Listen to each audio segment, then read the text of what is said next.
Hello and welcome to another Warcraft 3 audio commentary. This is going to be a solo game on the Azeroth solo ladder on the map Turtle Rock. And it's going to be me as Elf against a human opponent.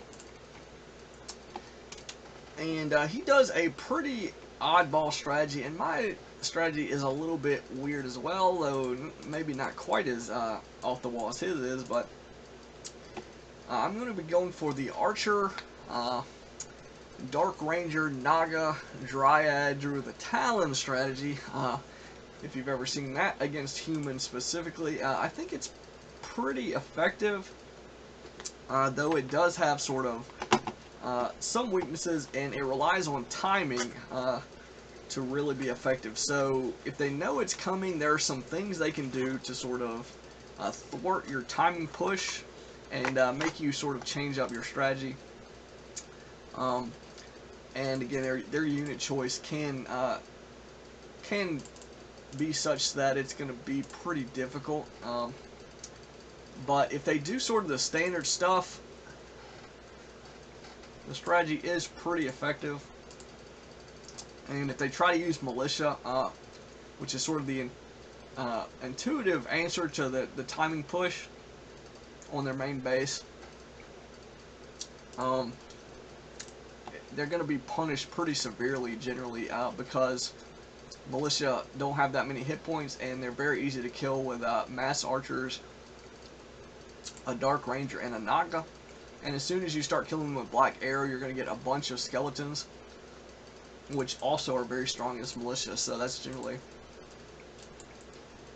generally why they need to be very careful, if not just avoid entirely the use of militia to defend themselves. Just because it's going to quickly add a bunch of skeletons to your army if you're microing the strategy correctly. And that's going to make it much harder for them to sort of come back and get the things that they need to counter you. So, but again, the strategy starts off with you creeping. Black Arrow is very strong at creeping. These archers are pretty good on Turtle Rock because they have Elun's Grace. So they're going to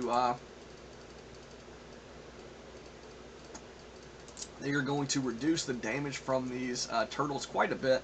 I think it's like 35%. So even though they don't have any armor, base armor, they're going to still reduce the damage even more than your hero's armor type.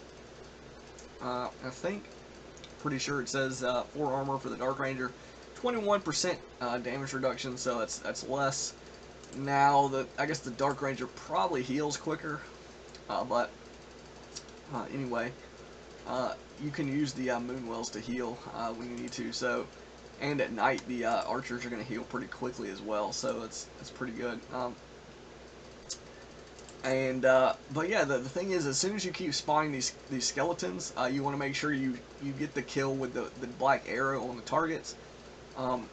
You're going to have these great skeletons to tank, pretty much any creep camp. Specifically on this map, this big turtle is going to be focusing the skeletons. Now, the strategy the enemy is using is a paladin first with footmen. Footmen with defend are pretty decent against this strategy, though when you get dots and when you get the Naga and the skeletons coming out, defend isn't going to totally wreck your strategy. And again, you can sort of out micro it because the footmen are going to be very slow. So as soon as he starts moving towards your archers in defend mode, you just back the archers up that he's going for, and you can pretty much tell what he's going to be going for. And again, don't get your hero surrounded. But other than that, should be pretty easy. Now, if he goes Archmage Mountain King, you have to watch out for hero surrounds and stuff like that, and Stormbolt obviously to prevent you from running archers and just securing kills. But again, you can get silence. You can either get silence or drain life. I generally go with silence. Kind of like I said, you want to stop the Mountain King from just having freedom to just bolt you at will. And not to mention, if they get sorceresses or priests, you can go ahead and silence those. You could silence, the Archmage and stuff. So silence offers you those benefits. The drain life obviously offers you the ability to heal your hero at the cost of you have to channel it. So you're not going to be getting your normal attack damage, and you're not going to be attacking with the black arrows while you're channeling it either. So you're sort of trading off, you know, the healing for damage output. And again, you know, you're trying to compare like how much damage your regular attacks will be doing versus how much damage Drain Life does. And again, with level 2 Dark Black Arrow and you know, level 3, you know, and again, Claws of Attack, Gloves of Haste, there's another chunk of damage that you're losing out anytime you're channeling Drain Life. But in terms of you know, keeping your Dark Ranger up to full health and not having to worry about quite as much about Stormbolt, you know, that's sort of a thing as well. So you really have to sort of figure it out. So here he's got his militia, and he's going to pull them. I think he was going to creep something, maybe, but maybe not. Maybe he was defending. And so here he's going to go ahead and defend. I silence his paladin, and I notice he's got defend, so I just pull back and go for the militia first. They don't have defend, obviously, and they have much fewer hit points by a good amount, by 200. So despite having double the armor, defend is going to be way more of an issue if you're going for the footmen. So you know, you want to go for the militia, and then like I said, you know, you just avoid. Now here, towers are one of the sort of counters to the strategy. While I do have a lot of DPS in terms of, you know, all these ranged units, I have a Loon's Grace, which reduces the damage the towers are going to be doing to the archers. And I'm going to get dots, which are going to do extra damage to the towers, even though they don't have a great range. It's still going to be difficult, especially with 3 towers, 2 guard towers, and 1 arcane tower. Positioned like this, it's pretty, and again, he's got plenty of units here, so it's pretty tough to press that down. 3 towers. Now, if he's only got 1 or 2, that's a whole nother thing. 1 or 2 towers, no big deal. Should be very easy to push that down. So he's going to come creep jack me here. This is not great. I sort of, you know, was a little worried about it, but again, he doesn't have a Mountain King. He doesn't have like any sort of damage spells to threaten me. I guess he Holy Light against my Dark Ranger, but it's only you know, I've got full hit points, so it's not really that threatening. So here's the thing. With defend, he cannot. It's like really hard for him to secure kills if I'm microing. You know, he almost gets this 1 archer, but obviously in defend mode, he's not really microing it all that well. He could be like switching it on and off, but again, you know, the movement speed reduction is a pretty big downside to this if the enemy micros correctly. As you can see, you know, he did not secure any kills despite creepjacking me. With skeletons and, you know, Dryad slow, the Frost Arrow slow, this camp was not even creepjacking me. There was no big deal because the summons are tanking pretty much all the damage here. So it's not like a bunch of my units were being threatened. And again, this depends on the creep camp. You know, certain creep camps have like chain lightning and stuff, so you know, you have to take that into account. They're going to get chain lightning off on something. So, but anyway, he's starting to get casters. He should be making Spellbreakers first, because Spellbreakers can deal with Fairy Fire. They're really strong against dots, and they do normal damage, so they're pretty good against archers as well. And they're immune to these arrow effects.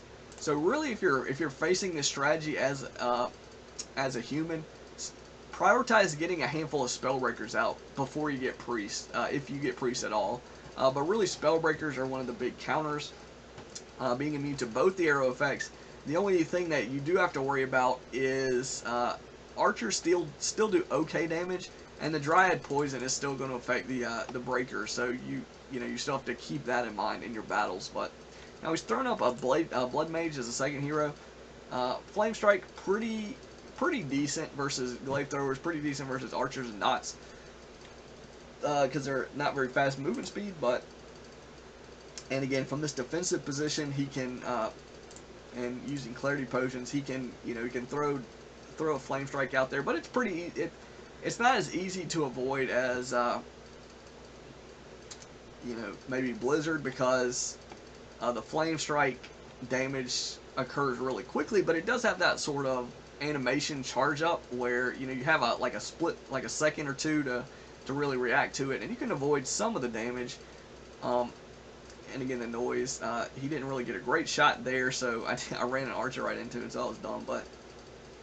But again, the other counter to this strategy is going to be mortar teams, especially if they get fragmentation shard, and especially in this scenario where they can hide their mortar teams near or behind towers and buildings. Because in open ground, I don't have to worry about towers. I can sort of get positioning on the mortars and, again, kill them fairly easily. They don't have magic immunity, so I can get these skeletons and everything. They're going to be affected by the arrows. And again, why he sat there and fought that battle is a little bit beyond me. I guess I was pushing on his farms, and he was worried, he really had to fight me here. But, and he didn't do terribly defending this, but again, he lost his mortar teams, which were the big threat. And again, he doesn't really have any spell breakers. I don't know if he built spell breakers or what, but I think if he just went spell breakers or mortar teams, he would have forced me to run back. Now, whether he would have won the game or not, I'm throwing up an expansion here now. Whether or not that would have won him the game is one question, but it definitely would have put him in a better spot than I think the priest did, because as soon as his priests are in range of my army, they're pretty much going to get sniped so quick with all this piercing damage, and siege damage, and fairy fire potentially.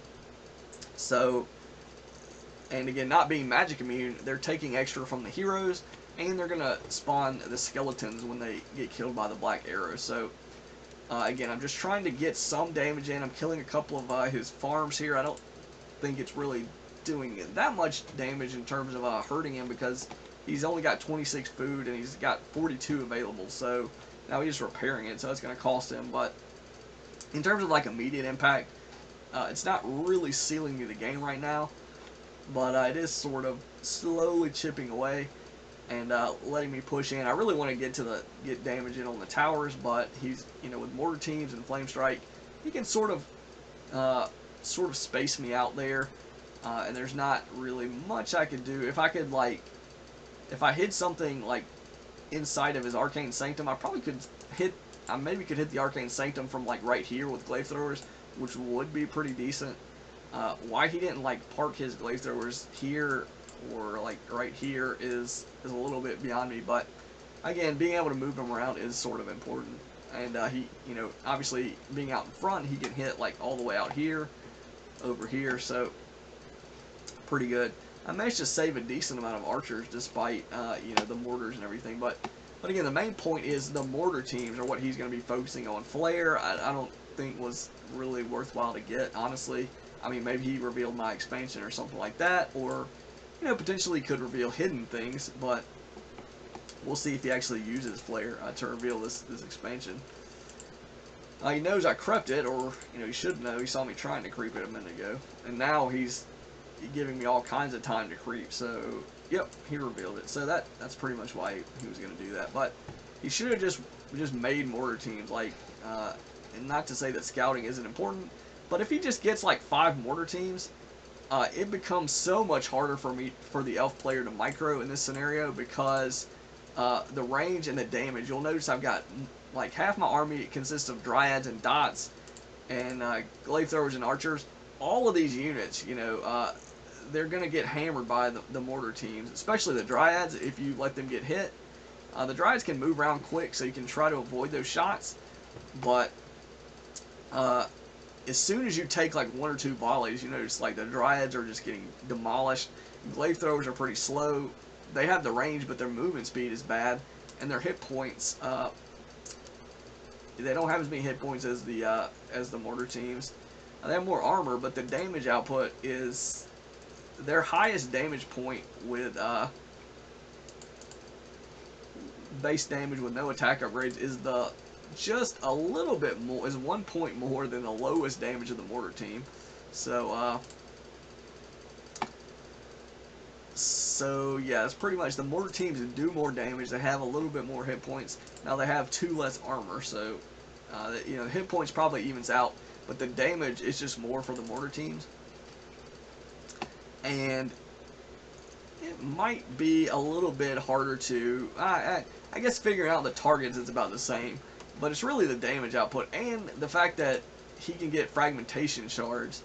I guess the glaives can get the Vorpal blade upgrade or whatever, so they can bounce on targets. But either way, you know, mortar teams are just incredibly strong. Also, mortar teams are cheaper in terms of gold, so there's that. But you have to wait until tier 2, get a workshop, da. So pretty even in terms of the units.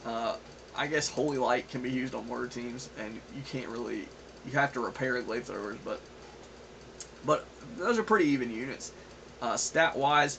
But the main thing is, as the elf player, if you get an Ancient of War, Ancient of Lore, and an Ancient of Wind, you know, you're a little bit committed to this kind of strategy. I guess you could switch off to like bears and Hippogriff Riders, and maybe or fairy dragons or whatnot. But so there's that. You're not completely sort of stuck in the strategy, but if you've invested, you know, all these resources into the archers, dryads, and dots and glaive throwers, you know, you got to be very careful against this type of army that he's fielding, all these mortar teams. And again, he's not going to tier 3 for some reason.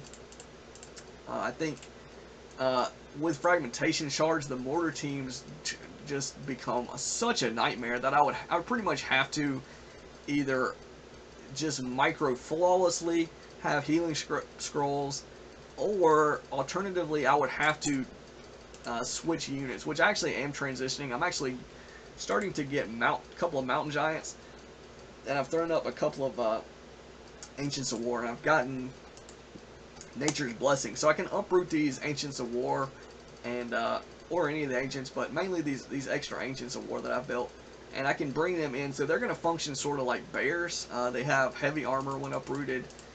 They're slow moving, but they can heal by eating trees.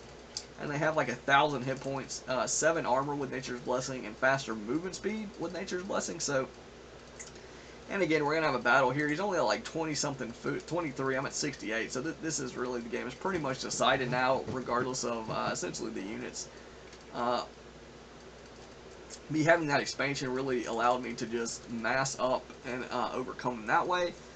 But again, you really saw one of the ways to survive the push. Getting up those 3 towers in a good position was sort of step 1. And then getting mortar teams was sort of step 2. Alternatively, though, I would have said the spell breakers and then the mortar teams should be sort of the focus. But really, you know, even if you just mass mortar teams, you probably will do okay, especially if you're able to keep those towers up.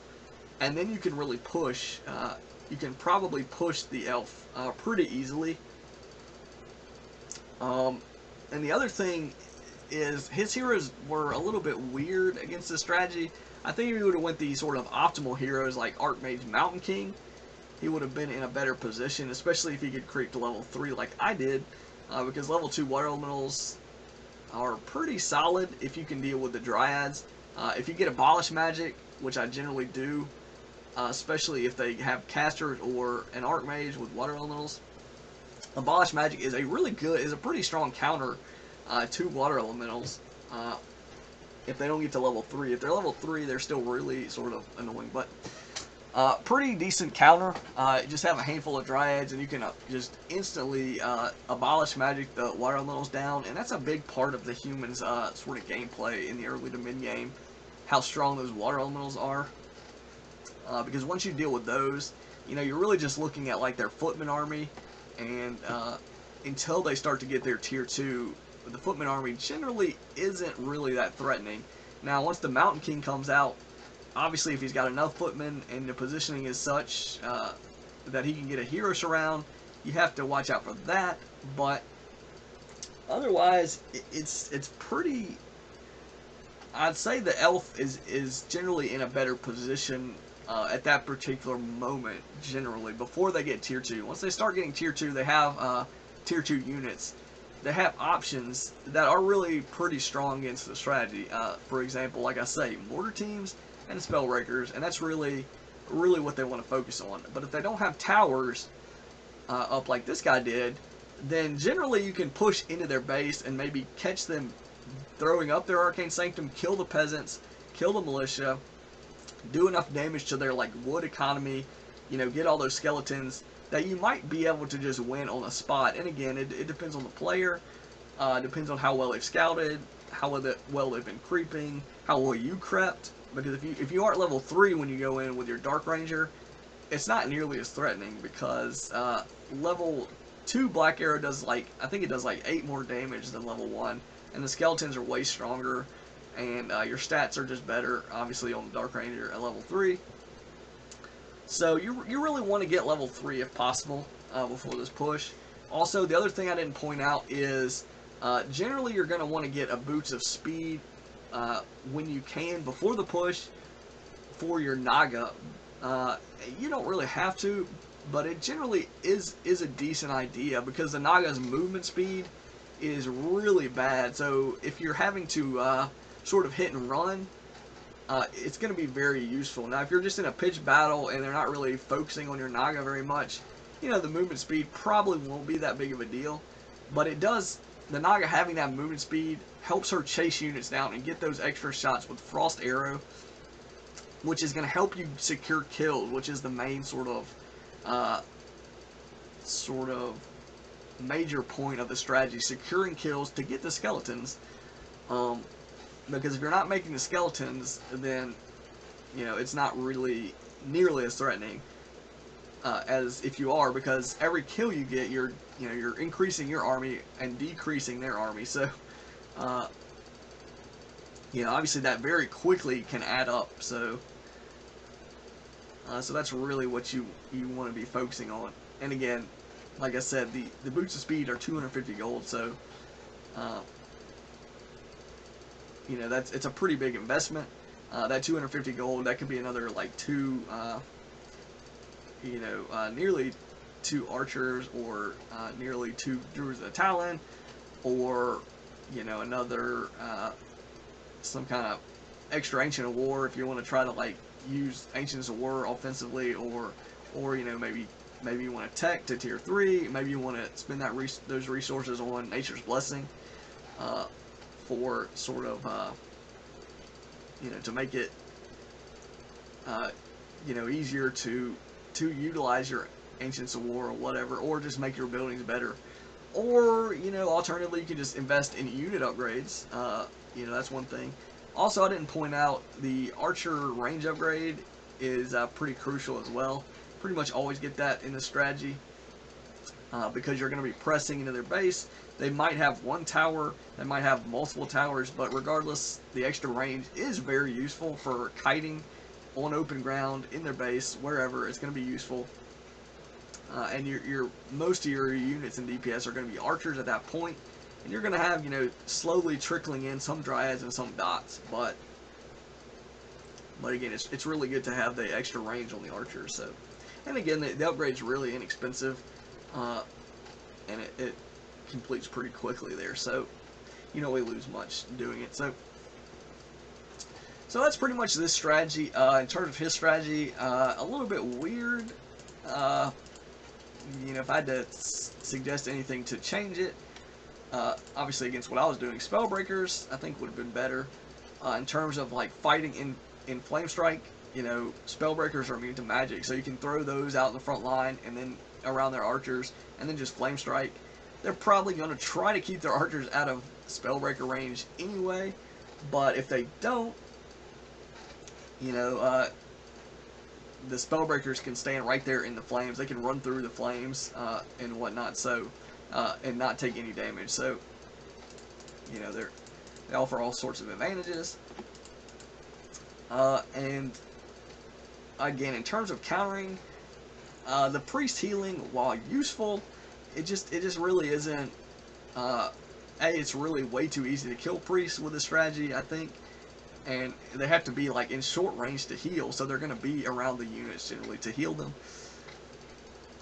in any sort of open ground scenario. And the other thing is, you just won't have, if you're building priests, you probably aren't going to have enough DPS unless you are massing mortar teams, which he actually was trying to do. But again, I think along with all the other benefits of the Spellbreaker, I think just the extra DPS of a Spellbreaker versus a Priest is you know, is going to make the Spellbreaker way more important and way more effective. Now you could say, well, Adept Priest can dispel skeletons. Yeah, that's true. But again, if you're massing Spellbreakers, they're probably not going to have that many skeletons to worry about. And sort of late game, if you go for tier 3, you can get control magic, which is really an incredible ability against the Dark Ranger with Black Arrow. Like at that point, the skeletons are almost a downside. Like you know, you're gonna make skeletons that they can instantly steal. It's like you're actually adding to their army with it. So that's really not great. But yeah, you know, if they're able to get to tier 3 and all that stuff relatively easily, you'll probably have just lost the game anyway, because like I said, Fragmentation Shard, you know, the human heroes get just out of control in the late game. Now, you know, sure you can get Silence, sure you can get Charm, maybe, but, you know, all these things, Charm is going to be good against anything, but Forked Lightning against Mass Spellbreakers isn't going to help you very much. Silence against Mass Spellbreakers is not really going to do much. Against their heroes, sure, useful, but you know, the arrow effect's obviously pretty much useless against the Spellbreakers. So you get into trouble in the late game, especially if the human gets Tri-Hero, because both the Mountain King and the Paladin can both be really strong offensive weapons against the Dark Ranger. And again, in this particular game, if the guy would have went Mountain King second, he could have potentially threatened the Dark Ranger a lot more, and that's a really big problem for the strategy as well. Like, especially if you don't have like a healing potion or anti-magic potion or whatever, or drain life potentially. But you know, with level 1 and 2 Stormbolt, level 1 and 2 Holy Light, you know, if they can just ignore your army and just go for your hero, that's going to be really a strong strategy in the later game. Same with the Naga. Like, they can't use Holy Light against the Naga, but Stormbolt against the Naga is very strong as well. Same with Spellbreakers. You know, they're going to be dealing extra damage with feedback to heroes, which is going to make your units or your heroes less effective than they already were. And if your Naga and your Dark Ranger, you know, they're floating at like 30 mana or something like that, you can't use Silence, you can't use Forked Lightning, you know, you're going to get a handful of casts of the arrow effects, and then essentially they're going to be just really strong archers. And meanwhile, the human army, if they go Archmage first, probably just going to out-mana you. Like, they're never going to run out of mana in the late game. So you really have to win sort of in the mid game, or get like a huge advantage, expand, you know, do something like that, you know, like what happened here, or else you just get into a late game that you are very unlikely to win, like without some sort of, you know, having a way better army. Your heroes just aren't going to carry it at that point. Like in the mid game, your heroes here can sometimes just carry the game, like the Naga being strong when she first comes out at level 1, with Frost Arrow against the lower hit point, I mean the lower level heroes like a level 1 Mountain King, you know, level 2 or 3 Archmage, and a small amount of tier 1 units versus a pretty big sized army, large army with, you know, Spellbreakers and Mortars and all that, the whole full human array of options that they have. So yeah, that's pretty much the gist of it. And you know, I'm sure there's some little subtleties that I didn't exactly cover. Different game types, obviously, totally different analysis of the heroes. But for solo and everything. So hopefully you got some good information here on these particular strategies, this matchup. And you got a new interesting strategy that you can try sometime. Maybe tweak it to your own liking, maybe improve in terms of like Like, I didn't really transition very quickly. I probably should have transitioned to like bears or mountain giants much earlier. Maybe even, I think Hippogriff Riders probably would have been very strong. He didn't really have, aside from the towers, he was really limited on his anti-air. So, Hippogriff Riders are a possibility as well. But anyway, it's going to be the end of this one, and hopefully you found it entertaining and informative as always. And this is ScryMind signing out.